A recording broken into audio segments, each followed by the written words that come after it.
Welcome to day 18 in our study through the Bible. We're going to be in Genesis 14 and the assignment from yesterday.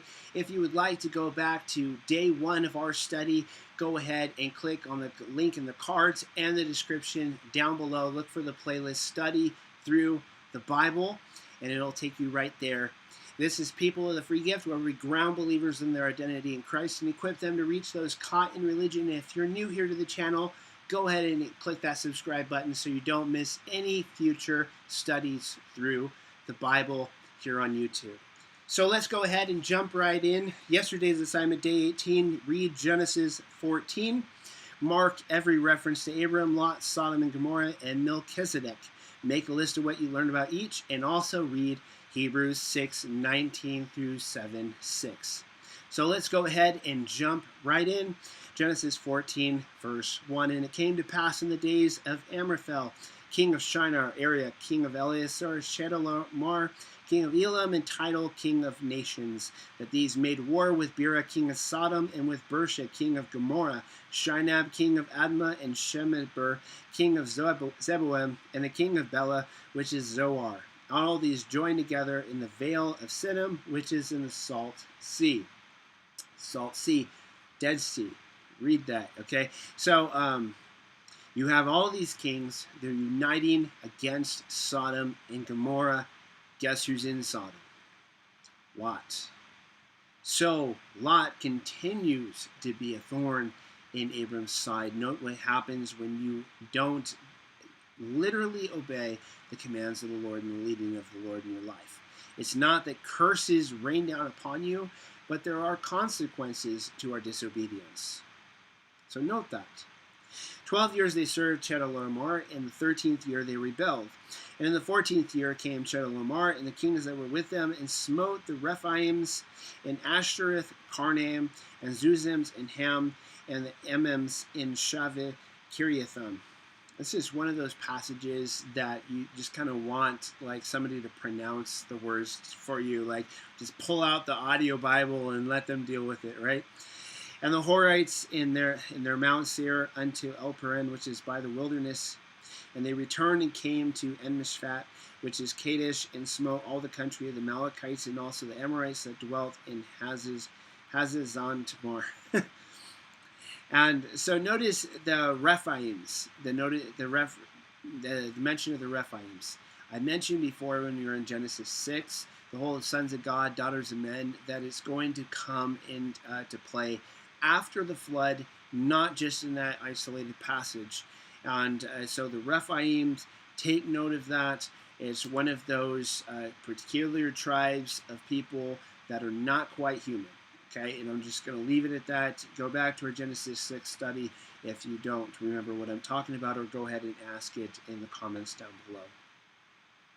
And there went out the king of Sodom, and the king of Gomorrah, and the king of Admah, and the king of Zeboiim, and the king of Bela, the same as Zoar, and they joined battle with them in the vale of Siddim, with Chedorlaomer, the king of Elam, and the Tidal, king of nations, and Amraphel, king of Shinar, and Arioch, king of Ellasar, 4 kings with 5. And the vale of Siddim was full of slime pits, and the kings of Sodom and Gomorrah fled and fell there, and they that remained fled to the mountain, and they took all the goods of Sodom and Gomorrah, and all their victuals, and went their way. And they took Lot, Abram's brother's son, who dwelt in Sodom, and his goods, and departed. And there came one that had escaped, and told Abram the Hebrew, for he dwelt in the plain of Mamre, the Amorite, brother of Eshcol, and brother of Anor, and these were confederate with Abram. And when Abram heard that his brother was taken captive, he armed his trained servants, bore in his own house 318, and pursued them unto Dan. So Abram was not only rich, but he had an army. He had a trained militia that when he gets news, hey, they got Lot, then he goes after these multiple kings. Now, notice he also had his own allied nations, so to speak, and they go to war against these guys. Abram was a significant dude, okay? And he brought back all the goods, and also brought again his brother Lot and his goods, and women also, and the people. And the king of Sodom went out to meet him after his return from the slaughter in Chedorlaomer, and the kings that were with him at the valley of Shaveh, which is the Kingsdale. And Melchizedek king of Salem, brought forth bread and wine, and he was the priest of the Most High God. This is probably the most mysterious character in the entire Bible, this Melchizedek guy. And we're going to get into Hebrews and what he says, what the author of Hebrews says about him. But take note, for what we see here now, he's a king of Salem, and he brings bread and wine, and he's the priest of the Most High God. Now, people have made this into he's a priest of some other god, but biblically speaking, if they say the Most High God, that's El Elyon in the Hebrew. That is a title of God, the Most High God, so of Yahweh. So I don't see how you can make this into him being somehow like a priest of some alternate religion, and that Abram is paying tithes, and he's used as a type of the Messiah. So I don't think you can do that, really. So, and he says, and he blessed him, saying, "Blessed be Abram, the Most High God, possessor of heaven."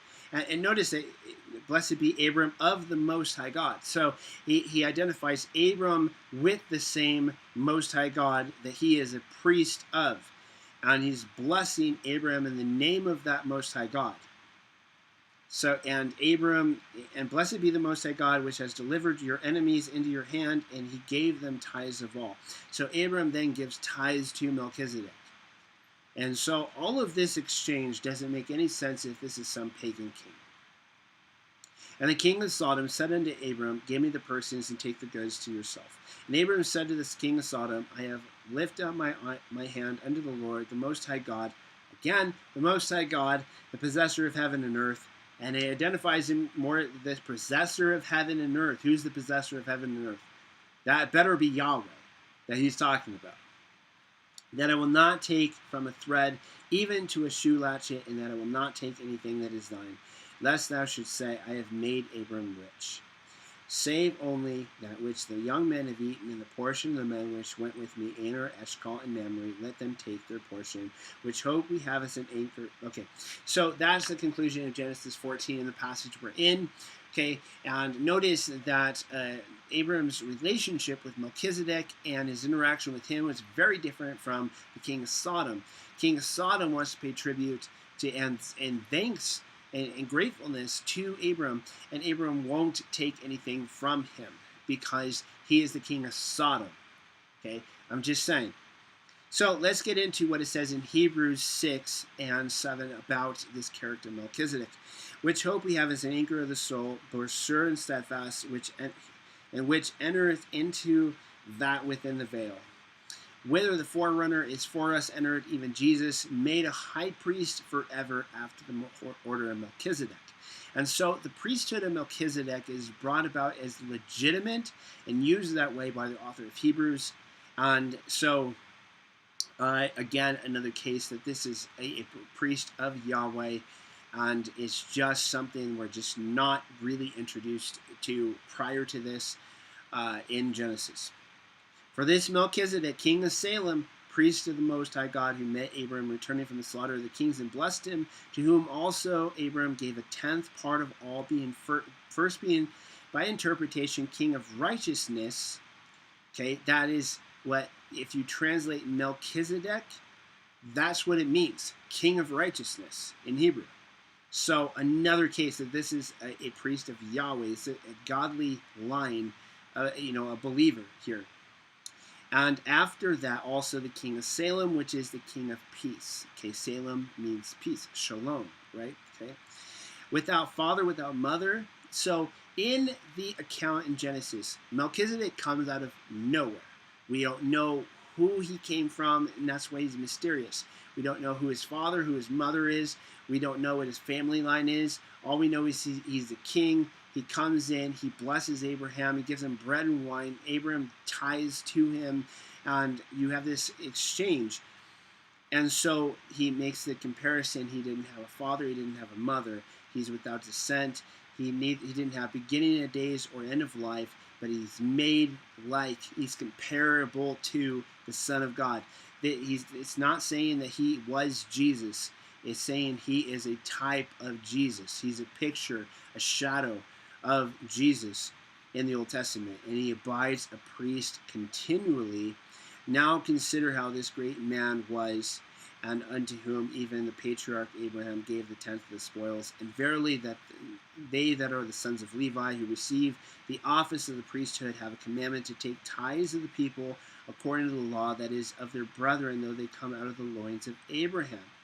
But he whose descent is not counted from them received tithes of Abraham, and blessed him that had the promises. It's an argument by the author of Hebrews that Jesus is greater than the priesthood and then the law.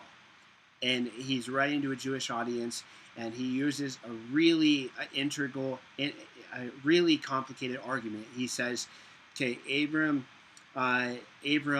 is the line of Moses, right? So he gives birth to Moses, and that's where the Mosaic law comes from. And yet Abram gives tithes to Melchizedek, and Jesus, who is a type of Jesus. So the law is giving tithes and honor to the greater, which is Jesus. So that's a really integral argument, a complicated argument from the book of Hebrews that relates back to this account in Genesis 14. And so I want to know what you have to say. Is there something that you found that I didn't talk about? Then go ahead and share it with the rest of us here in the comments. And if there's a question that you had that I didn't answer, go ahead and put that down in the comments. And I will be choosing some of those questions for the weekly Q&A at the end of the week. And so tomorrow's assignment, day 19, read Genesis 15, summarize and list God's promises to Abram. And mark the word covenant, then list what Abram did on that day, what happened, what God promised, and what God told Abram would come to pass. And so until, if you haven't already, subscribe to the channel, give us a thumbs up on this video, and share this with other people in your life who want to study the Bible, but they haven't been able to do so. Give them the resources they need, get them the answers to the questions that they have, and let's do it in community here on YouTube. And until next time, may God richly bless you.